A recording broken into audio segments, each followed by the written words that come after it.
recording. This is an interesting end to the Talmud that we're holding. Sanhedrin, I felt was a fascinating. I really enjoyed learning it. Still have not decided what we're going to be learning next week. We have to figure it out. If anyone again has suggestions, I was thinking maybe Megillah, the laws of Purim, or Sukkos, or I don't know, maybe Avodah Zarah.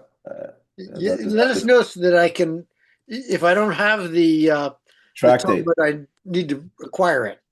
Oh, okay. So I'm gonna decide by tomorrow. I'll make the final decision. Excellent. Okay. So let's go. So we're gonna go drop back. I'm not gonna do the Rashis. We're holding the story, the laws of rebuilding Jericho. I just learned in the Gemara, in the Mishnayos Tamid, I think it's the fifth Perek, maybe fourth Perek, I forget. That I learn Mishnayos every day. So the last Mishnah, I think of the fourth or third or fifth Perek, I forget where I'm holding. I have it marked. It says it wants to talk about the building of the things that happen in the temple. Evidently, the temple was such an awesome building that even opening and closing the doors in the morning made such a noise, or such a noise, made so much that they said you were able to hear it all the way in Jericho. And they list a whole bunch of things that happened in the temple as the day went on, different happenings in the temple throughout the day. And it says, and you heard it all the way in Jericho. Now, anyone who's in Jericho today, I mean, Jericho is not far. It's 30 kilometers down the hill, so the sound has to go from the top of the mountain down. And to say that you heard the closing of the doors all the way down in Jericho, okay, it's the opening of doors. It could be in the morning and all that, so it's quieter. And obviously, there was no drilling in those days like today, where there's so much outside noise. Maybe that was the thing. There's so much outside noise today that we don't hear things. Maybe then sound traveled much better.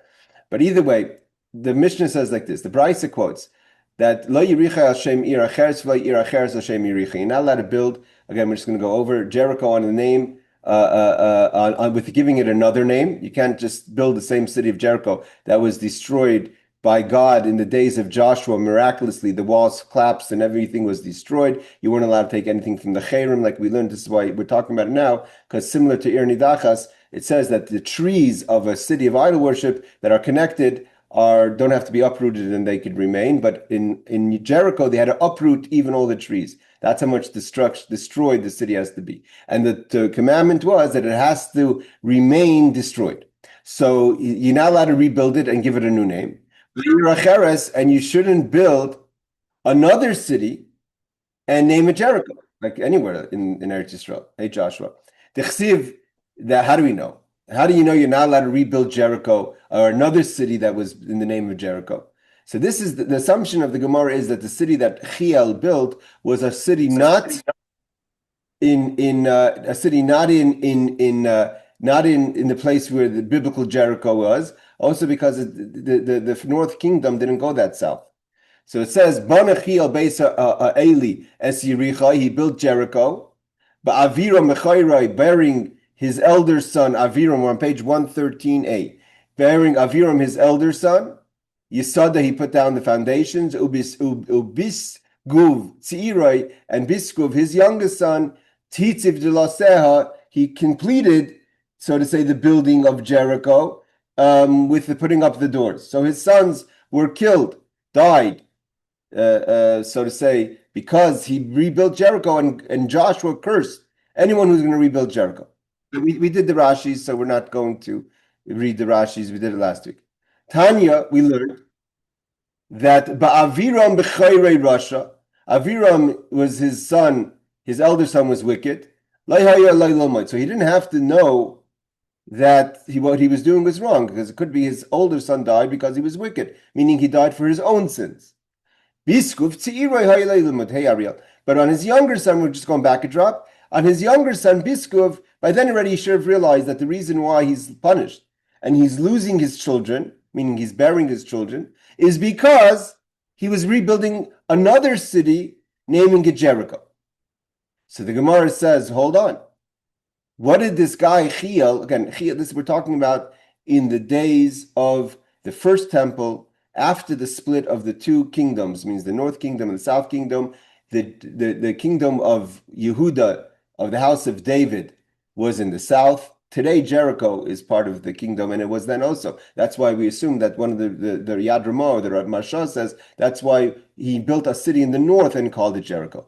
The kings of the north were Yeravim, and here we're talking about the days of Achav.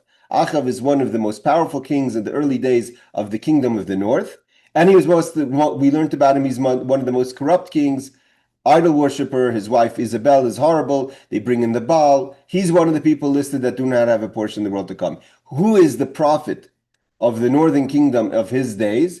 In the beginning was Elijah the prophet. Elijah passes away in the lifetime of Achav, and then it's at the end, it's Elisha. That Elisha becomes the prophet of the north, so to say, and then lives into the other descendants of Achav and other kings. Now, this person Chel is a friend of Achav, and he builds a city seemingly in the north, somewhere in the northern kingdom, calling it Yerichai, and his sons are buried. He buries his sons, meaning his children die while he's building Yerichai, because Joshua cursed anyone who's going to rebuild the city and calling it Jericho. Okay, but now the Gemara says, so the Gemara said that when his first son died, when he started to lay the foundations, maybe then he could have thought that it was his first son's sins, so therefore it had nothing to do with Jericho. So the Gemara says, but what did Aviram do? He says that Aviram and Skuv were wicked. My Avid, what did they do that they were called wicked? Again, we don't really know who these people are to know, but the Gemara is asking, what did they do? My comments, it said, this is what it means. By the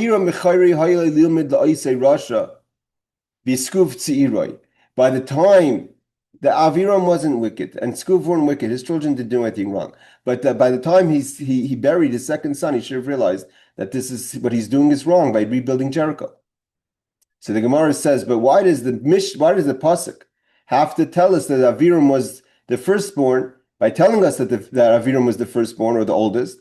Don't we know that Seguv, who's not the firstborn, is younger than him? So why does the Torah have to tell us that Seguv was younger? We know he's younger. There's only one firstborn. So the Gemara answers, Skuv tziroi melamed sheimekaber v'hoylech me'avir matzkuv, that he had many children or other children. And his children kept on dying throughout his building of Jericho. By the time he put up the doors of Jericho, which the doors are the completion of the building of Jericho, he buried his last son. Okay, so here we see that Joshua's curse happened to the person who tried to build Jericho again in another city, naming it Jericho.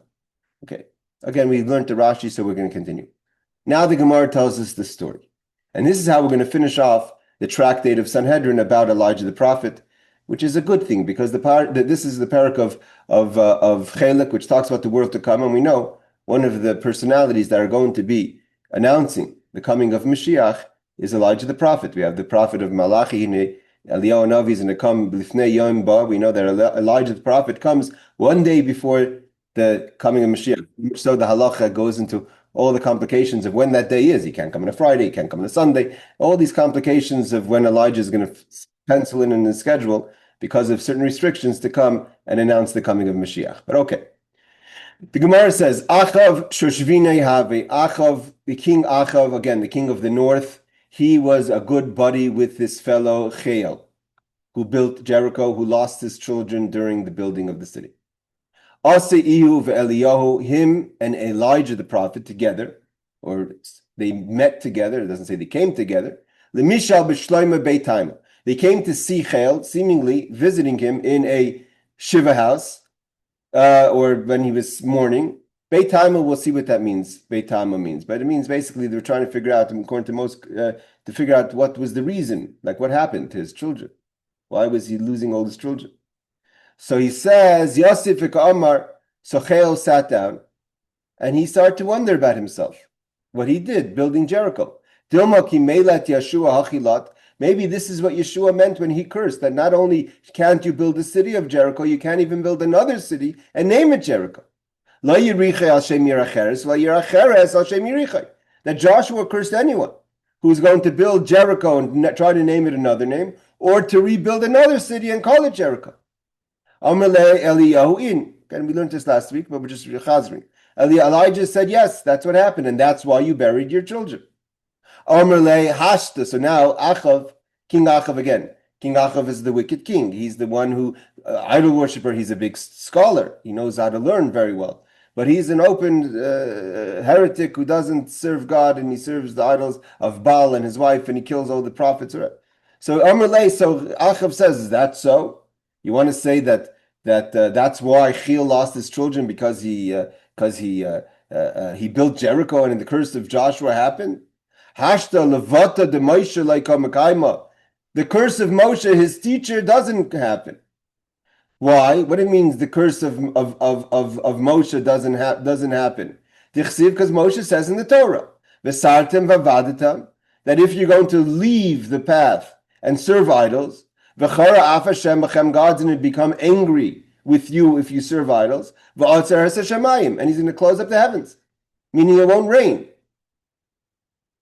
And he says about himself, boastfully or matter-of-factly, he says, Vahu Gavra, and this person, referring to himself, Achav, Oikim le'avodah zara, kol telem v'telem, I placed idols on every single hilltop of the north. V'leishavik le'mitra de'mezal miskad le'levata d'yeshu talmidei mikaima, and I couldn't even walk. He says the rain was so strong in the north that I couldn't even walk up to the paths of the idols because it was all muddy. So God said, if you put up idols, we're going to close this. It won't rain. Not only is it raining, it's pouring. So you want to tell me that where's Moshe's curse? So if Moshe's curse doesn't happen, you want to tell me Joshua's curse happens? This is where we finished off last week. So let's see the Rashi. Rashi says, Achav sheshvin oya Chil haya Achav. Who was the good buddy? The friend of Chil was Achav, the king. Beit Taima, they went to Beit Taima. What does that mean? One opinion is that they went to the mourner's house when he buried his last son, King Achav, and who's his friend, and Elijah show up at Chil's house. Why is it called Beit Taima? Because we say things to the person, so the person should be consoled. Okay, sometimes it says it without an ayin. It means to say that it's a house of a mourner. Okay, so we're talking about they go to the house of the mourner, and he says in his mourning he talks. He says, maybe this is why my children died. So Achav says, what are you talking about? I put up idols on kol telem v'telem, every hilltop. Shayra v'aruga makim gevayu. What is the telem? Means a little bit of a elevation. That there's so much rain, it doesn't stop raining. That it was so muddy from the rain that comes, that Moshe says that it's not going to rain. It's so pouring. I can't even go to the idol worship, to the house, to the idols, because it's too muddy. Because the roads are full of mud. Okay, let's see what Rabbi Steinsaltz says here. Rabbi Steinsaltz says the incident explains the order of the verses in Kings, chapter 17. The prophet, okay, this is going ahead. The prophet relates the incident involving Chil in between the account of the wickedness of Achav and that of Elijah's oath that there will be neither dew or rain. So we're going to see in a second that the reason why this story of rebuilding Jericho and Achav meeting Elijah, and the Gemara explaining that Elijah that Achav was telling Elijah that Moshe his children died for whatever reason, but not because Joshua was cursed, had nothing to do with it. So we're going to see in a second that Elijah took offense to that statement and he punishes Achav. But let's see that in a second. From the Gemara, it's clear that Chil did not rebuild Jericho. Rather, he built another city and named it Jericho. In the Jerusalem Talmud, this assumption is based on the fact that Chil was not a member of the tribe of Benjamin. Therefore, and that's where in Binyamin is where the city of Jericho is. Therefore, he would not have built the city of Jericho, which is located in the lands belonging to that tribe, meaning Benjamin. Furthermore, Jericho was ruled by the kingdom of Yehuda, and Chil was subject to the kingdom of Israel. It is unlikely that he would build his city in a rival kingdom. What's Beis Tamei? So Beit Tamei. Rav Steinsaltz says the Gaon and most early commentaries cite the variant reading Beit Ta'ama and explain that the custom was that the attendant, meaning in the house of a mourner, there was an attendant, would turn to those assembled and proclaim, let the sages inquire as to the reason, Tam, that the residents of this house are garbed as mourners. It means basically the attendant of the house would tell the people visiting, ask what happened, which you're supposed to open up. The person's not supposed to start talking. The mourner doesn't start talking. The guests start talking. The people would answer, blessed is the true judge. They'd say, Baruch Thy Nemes, announcing obligatory that it was a house of mourning. This exchange would be repeated with each successive group of visitors. That is why he was called Beit Ham. In this context, the meaning is that Achav and Elijah went to visit Chil to inquire why this calumny of deaths of all his sons had befallen him. And Achav doesn't want to accept Elijah's version, which is that he went against the curse of Joshua. So what did Elijah do when Achav said that?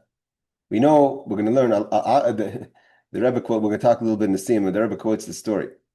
Miyad vayomer Eliyahu HaTishbi, immediately Eliyahu the Tishbi said, Mitoshavei Gilad, he's from the people who lived in Gilad, Chai Hashem, which is an expression of a shvua, of a promise.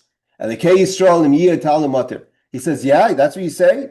You're saying that you're calling out Moshe Rabbeinu, saying that Moshe promised, cursed anyone who serves idols, it won't rain? It won't rain. Elijah says, I'm telling you now, it's not raining. I make a promise to you. You're not going to have rain. He davened to God, he prayed, and God gave him the key to rain, and he left. The story goes, it didn't rain for 3 years. The whole Israel dried up because Achav was mocking Moshe, and Elijah took offense on this. We know that Elijah was a Kanoi. We know Elijah and Pinchas are the same person. Just like Pinchas stood up for Pinchas, Moshe's nephew. In the Midbar, they're the same person, Pinchas and Eliyahu. So just like Pinchas was a Kanoi, a zealot for Moshe Rabbeinu and God in the story in Bamidbar when the tribe of Shimon went with the daughters of Midian, Elijah was a zealot for God, and he took offense, and for Moshe. He took offense of Achav mocking God and Moshe. He says that's the case. He asked God to give him the key of rain, not literally the key of rain, but the concept of the permission for it to rain. And it didn't rain for 3 years, and we're going to learn in a second what happened. Rashi says, I promise you there will not be rain. Why does that story happen right next to the verse of chapter 17 of Kings that talks about this meeting of Elijah the prophet, Achav and Chel, who built Jericho and lost his sons? Because the reason it stopped raining was because that conversation that the Gemara tells us that Achav mocked Moshe Rabbeinu. Is Aklida de Matra. He asked for the Mafteach Shal Mater, the key of rain. So it says, Vayhi Dvar Shem Elav Lemar. What happened afterwards? God gave him the key of rain. We're going to learn that there's 3 things. There's many sources of blessing, right? There's 3 keys that God doesn't give to anyone.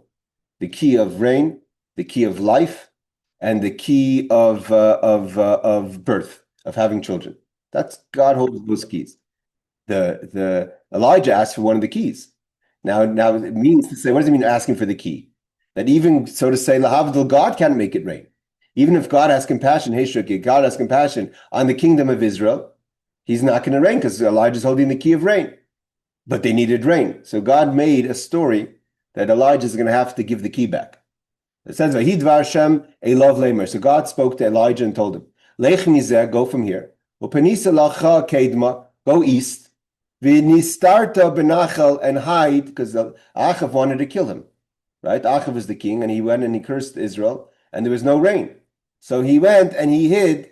Later Achav calls Eliyahu the destroyer of Israel. He blames that on Elijah. He doesn't remember that he instigated it by bragging of his idol worship. But he hides in the Nachal Kris, and this is the famous story of Oivrim Mevim Lelechem Ubatzar Babayka. And so he hid in a cave. It's the famous story that the ravens brought Elijah food, bread and meat. and he lived off the ravens. That's why it's brought down. And we just finished Noach, the Parsha Noach, that that when Noach sent the raven out to check if the land had dried, the raven just went around the boat and came back, didn't go do his job. One of the reasons it's brought down is because the raven had another job. Then in the time of Elijah, the raven was the one that God chose to deliver food, right? Today we talk about drones delivering. So those days, before 3,000 years ago, before drones were delivering, the ravens were delivering. So he had his Walt, he had his Uber Eats. What was the Uber Eats? Who was delivering the Uber Eats? The ravens. So the ravens was bringing the bread and meat on a daily basis to Elijah's hidden cave next to the river of Greece, next to the brook of Greece. But the question is, where did the ravens pick it up from? Who was the restaurant? Who was the kitchen? Someone had to make the meat. So Rav Yehuda said, Rav Yehuda says the name Rav, Mi beit habachi da'achav. The ravens would fly in to the kitchen of Achav himself, pick up the food, and deliver it to Elijah the prophet. It's brought down two things. Number one is, how did he eat from Achav? We just said Achav is a person who puts up idols on every hilltop. He didn't have how would he eat his food? It wasn't kosher. So number one is that Achav kept a strictly kosher kitchen. Achav had a lot of interesting things. He knew how to learn. He was a big Talmud Chacham, served idols obsessively. Like he says, if you lived in my times, you would lift up your garments to run to the idol worship. And he kept a strictly kosher kitchen. So therefore, the ravens, it says, who is the mashgiach in Achav's kitchen? Avadia, the prophet. We learn about Avadia in the story that Avadia was kind of close to the king. Another prophet, he was the Adomi. He comes from the converts of Esav. That's what we read about him soon in the Haftorah of Vayishlach. So Avadia was the mashgiach and the shochet. And therefore Elijah knew that it was good meat. He could eat. He could trust the raven's delivery. So he ate from Achav's kitchen. So it says, "Vayi mikes yamim." After a little bit of time, Vayiva shanachal. God caused that the brook dry out, so he had no water.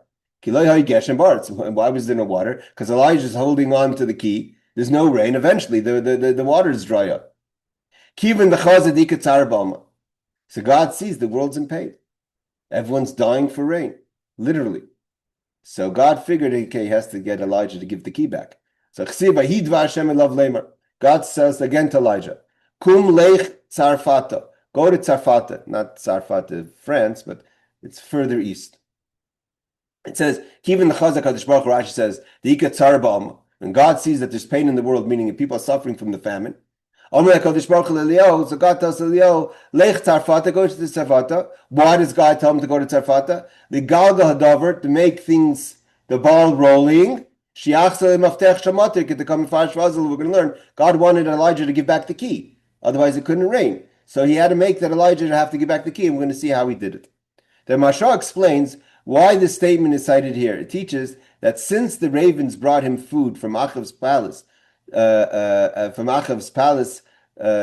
slaughterhouse, Elijah was incognized of that suffering caused by the famine to the general population. Meaning Elijah the prophet wasn't suffering. He was getting food from the king's kitchen. As far as he was concerned, everything's okay. There was food available in the king's palace long after it was not available to other people. If the ravens were picking up food from someone else's kitchen, he wouldn't have anything to eat. But they were going to the king's kitchen, so he wasn't suffering. So then it says, it says like this. After God tells him he has to go east, so God tells him, he sends him to this woman. It's brought down. He sends him to this woman that God says, don't worry, that you're going to go to this place, and the woman there is going to feed you. So we bring down the story in a second. It says, hold on, give me a second. There was an Amona, she was a widow. So God said, don't worry, she's going to feed you. So what happened was, after he goes down there and this woman's feeding him, she had nothing to eat. If you remember correctly, the story, there had to be a miracle for her to have enough bread to give Elijah.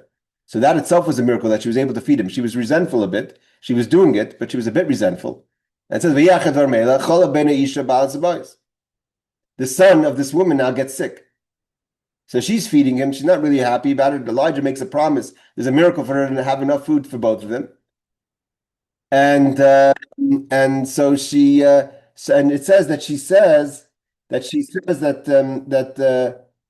to Elijah, "Ma li v'lach isha lekim ba'asei laila haskir oini lahamis esbane." She says basically, she talks out loud to Elijah. She says to Elijah, "What did I need this? I don't need the man of God to come. First of all, he reminds me how poor I am, because he sends only he has to make, she has not enough food to feed them both, and now my son got sick. So so now the son is getting sick and the son is dying, and he asked God for the key of life so he could resurrect this child. So God tells him, there's three keys I don't give to anyone. Shlia shel chaya, for life, shel kshamim, for rain, shel tchias hamesim, to resurrect. It means life, to give birth, to reign, and to resurrect the dead. If I give you the key of resurrecting the dead, allowing you to save the woman's child, people, the voices are going to say, Shtein biyad Talmud, v'achad biyad Rav. You have two keys and I only have one. God only has one key, and Elijah now has two keys. One is the key of resurrection. The second one is the key of rain. I say, if you want, I could give you the key of resurrection, but you have to give me back the key of rain. And that's what happened. He gives back the key of rain, and he gives back the key of rain, then God brings the rain back to the people. So three keys are not given to the messengers. There are many treasures of God, and he has many keys. He gives them to different emissaries, that are in charge of giving different blessings. I'll give him two keys, three keys God doesn't give to anyone. God does not appoint any messenger for three things. From the beginning of time, they're in God's hands, and he doesn't give any messengers these keys. And God told Elijah, these three keys I held in my own hand since the beginning. I never gave it to a messenger. On an exception of this rule, I gave you one key, the key of rain. Now you want a second key? Then the people, it's going to be said, that the key, two of these special keys of rain and resurrecting the dead is by the student, meaning Elijah, and the master, which is God, only has one. And then he had to give back the key of rain. It says, if God tells him to go to Achav, Eter Mater, that I'm going to give rain. It doesn't say V'tein Mater, you should give rain. Why? Because Elijah gave back the key, so therefore God gives the rain. Some explain this means that all three are not given to one agent at the same time. Others explain that they are not given to an agent permanently to utilize them at his discretion. Still, others explain that there is no angel appointed to utilize these keys, in contrast to the angels mentioned who control hail and fire. Okay. Darish Hahu Galila Kamed Rav Chizda. Someone from Galilee said to Rav Chizda, Mashal Daliyahu Lama Hadavar Daima. What do we see about the story about Elijah? We see about Elijah, Ligavra, the Tarke, Ligale, Va'abde Limafteche. It's like a person who slams the door who lost the key. Like saying Elijah basically took the key and as if he lost it and he wasn't letting it rain. Rashi says, the Tarki Lagalde, Shisasam Shar Shalai, Va'avid Limafteche, like a person who closes the door and loses the key. He locked the door of rain. But at the end, he loses the key. Why? Because he's not the one who could open the rain. God opens the rain. So the Gemara continues. Rabbi Yoshi said, meaning it's an expression of how great Elijah the prophet is. We're turning the page to 113b, the last little part. Kaptan. He's a difficult person. The captain also means he gets offended fast, or he takes what is it called? He takes offense when someone on behalf of God. So he said, because look, Elijah the prophet was difficult. He was upset at Achav for saying what he said. He kept the key. So it says, that it was custom that Elijah would come visit Rabbi Yossi every day. 3 days passed, and Elijah didn't come visit him. He also, after 3 days, why didn't you come visit me the past 3 days? You called me difficult. So again, he's offended. Why did you call me difficult? So he says to Rabbi Yossi, this is an example that is before us, that my master is difficult. It means, look, I don't need to show that you're difficult. You're difficult. Look, I just mentioned that you're difficult and you got offended. So you're very sensitive. So you captain shekos alachav. What does it mean that he's difficult? Because he got angry at Achav and he said, he made a promise there won't be any rain. So Elijah would come visit him in his house of study. Call Yom every day. He didn't come for 3 days. He says. This is exactly what I mean, that you get sensitive. You take offense. I mentioned that you're sensitive, and you took offense that I mentioned that you're sensitive. Because you got offended at me. Basically, and this is a famous thing that you have to be very careful when you talk about Elijah the prophet. Why? Because Elijah the prophet gets offended fast. So we see here from the Gemara that he got offended fast. That he, even by calling him sensitive, he got offended. Some people get sensitive, and they get sensitive if you call them sensitive. That finishes that story. We have the last little piece of Gemara here. We're talking about taking spoils from the house, from the place of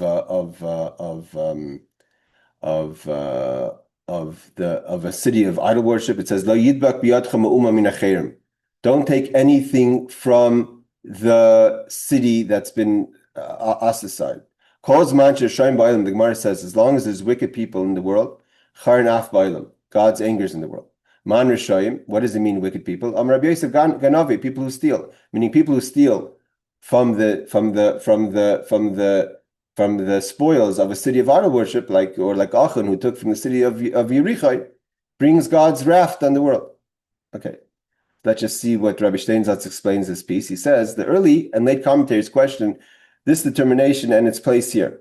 The straightforward understanding is that anyone who takes from another's property is a thief, as in the case of Achan, who took from the city of Jericho, who confessed that he stole property from Jericho. Alternatively, the Gemara is referring to thieves who take the spoils of an idolatrous city and in doing so, bring the fiery wrath of God upon the world. Others explain that the reference here is to ordinary thieves whom the court excommunicates until they return the stolen items. On every day that passes in which they do not return the stolen items, they violate the provisions of that excommunication, says the Mashal. Similarly, the Maharatz Chayut explains that those who steal royal property are as reprehensible as those who violate major Torah prohibitions, and those who take property from which one may not derive benefit, because in doing so, they endanger the entire Jewish people by bringing God's wrath. So therefore, if they take from the Cherem, you bring God's wrath. So this is how the Gemara is going to finish now, the Tractate of Sanhedrin. Tana Rabbanan, our rabbis have learned. Rasha Ba'al Olam Charan Ba'al Olam. When wicked people come to the world, God's wrath, anger comes to the world. Shnemer B'vai Rasha Ba Gambuz V'im Kolen Cherpa. As it says, when the wicked comes into the world, contempt also comes in, and with ignominy reproach, which means God's anger towards the wicked. Rasha Avid Min Olam, and when a wicked person leaves the world or is destroyed from the world, Taiva Ba Olam, it's good for the world. How do we know? It says the verse that says, Rina, when there's destruction of the wicked, we are Rina happy. Tzaddik nifta min olam, when a righteous person leaves this world, ra ba olam, bad things happen to the world. Shnemer hatzaddik aved ve'ein ish sam alei v'anshe chesed nesafim be'ein mevin ki mipnei hara nesav tzaddik.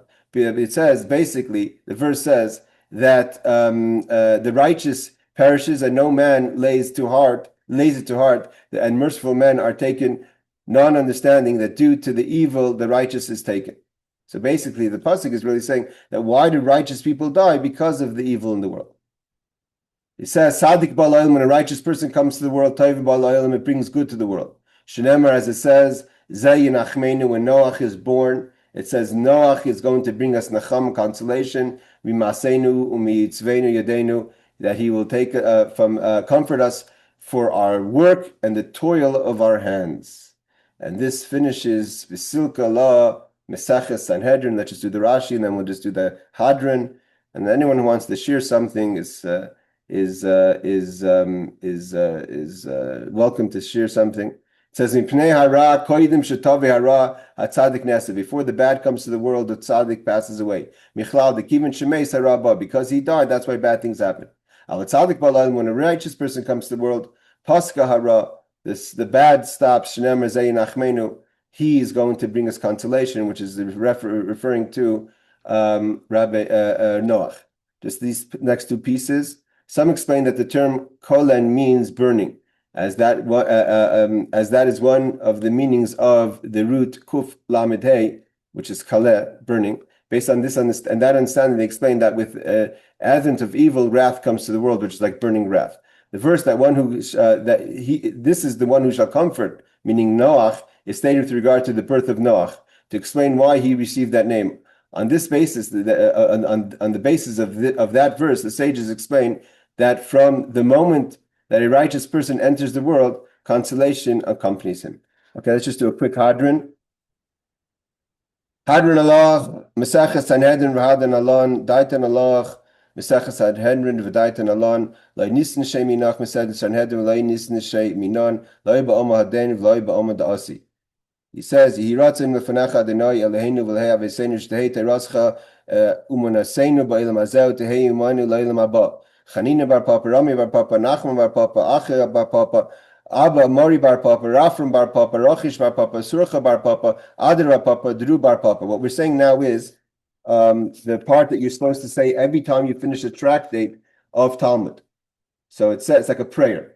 So we're saying Harev Na Hashem Adonai Eloheinu Asdivis Rascham Befinu Befi Fies Amcha Beis Yisrael V'niyu Kolanu Nachnu V'Tzatzeinu V'Tzatzeka Amcha Beis Yisrael Kolanu Yedish Mecha Loim Des Rascham Oivit Chakmeni Mitzvesecha Ki La'olam Hi Li Yehi Li Bisamim B'Chukecha L'man Lei Eivash La'olam Loi Eshkach B'Chudecha Ki Bam Chisani Baruch Atah Adonai Amdeni Chukecha Amin Amin Amin Salavoid Moedim Anachnu Lach Adonai Eloheinu V'Lei Avesenu Shesamta Chalkenu Myesh Beis HaMedrash V'Samta Chalkenu Myesh V'Kronis Shanu Mashkimin V'Hem Mashkimin Anu Mashkimin Divrei Sarah V'Hem Mashkimin Divrei B'Telem Anu Amelim V'Hem Amelim Anu Amelim V'Makabel Schar V'Hem Amelim V'Ein Makabel Schar Anu Reitzim V'Hem Ratzim Anu Reitzim Chayim Abba V'Hem Ratzim V'Er Shachas Shnemer V'Ater Elihim Taridem V'Er Shachas An Shedam V'Mirma L'Yachzi V'Hem Ani Avtachbach Yiratzim L'Knach Adonai Eloheinu Adonai Elahai B'Shemesh Zartani L'Sayim Mesachtes Sanhedrin Kein Ta'azreni L'Haschil Mesachtes V'Sfar Macherim L'Sayim Limod L'Lamud Lishma V'Latzis L'Kaim Eskol Divi Talmud Tarzacha B'Yafa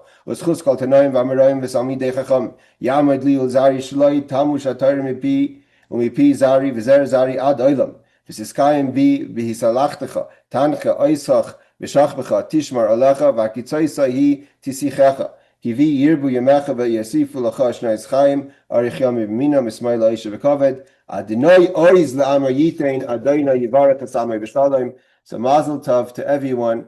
We've completed the tractate, and thank you, Shuki, and all of those who have joined. And I think it was a lovely learning. We took us through COVID. We started off in Seattle in person when I was there, and Baruch Hashem, we carried through most of the group that stayed with us from the beginning, and we studied the tractate and went through COVID, and then after COVID, and here in Eretz Yisrael. So I think it's a nice accomplishment. It's 113 pages full, so it's something really nice. And by tomorrow, I will update what Masechta I think we should learn forward. Again, if anyone, we have a few minutes, if anyone wants to share something of what they felt about the Masechta, please say something. And otherwise, again, it's something to be proud of. What we just said in the tefillah now is we're praying that it's something that we take as a Jewish person, and this is a tradition for thousands of years, that when we finish a tractate of Talmud, it's not just something that we close a book. It's really a statement about what's important to us, and the study of Torah and the toiling of Torah and how it shows the uniqueness of the Jewish people, of how we've been studying the same study for thousands of years. And this is really even before it was authored by the Talmud in 2,000 years ago. These are the studies that's come down all the way from Moshe Rabbeinu from Sinai. So it's a huge deal to continue in that legacy. And we talk a merit to continue studying Talmud and together in Arichas Yom Shem Tovos. It's customary to say L'chaim, so L'chaim everyone. I'm saying L'chaim on coffee. 6:40 in the morning here. So L'chaim. And that's what I have to say about this. Can I say a word? So sure, go ahead, Z. I just like to say that one of the things that are towards the end of Sanhedrin, it talks about Mashiach coming. So I hope that the Siyum, we should see the Gula, Shlema, Virachami, Mashiach come very soon. Amen. Amen. Thank you very much. Thank you very much. All right, everyone. Yasher Koach. Again, big accomplishment and Kol Tuv. And we'll see us all at the Siyum, not just the beginning, but the Siyum of the next Masechta. I don't know. Hopefully it doesn't take as long to finish, but this was a work in progress. 113 pages. 113 pages, exactly. So I'm at page 112. Thank you, Rabbi. You're welcome. 112b base at the moment. Very good. So you're close. No, I still have to finish it. Very good. Very good. Well, you should finish it Be'ez Hashem soon. Lala Tov, everyone. Take care. All right, tomorrow at the latest. Bezrat Hashem. Bezrat Hashem.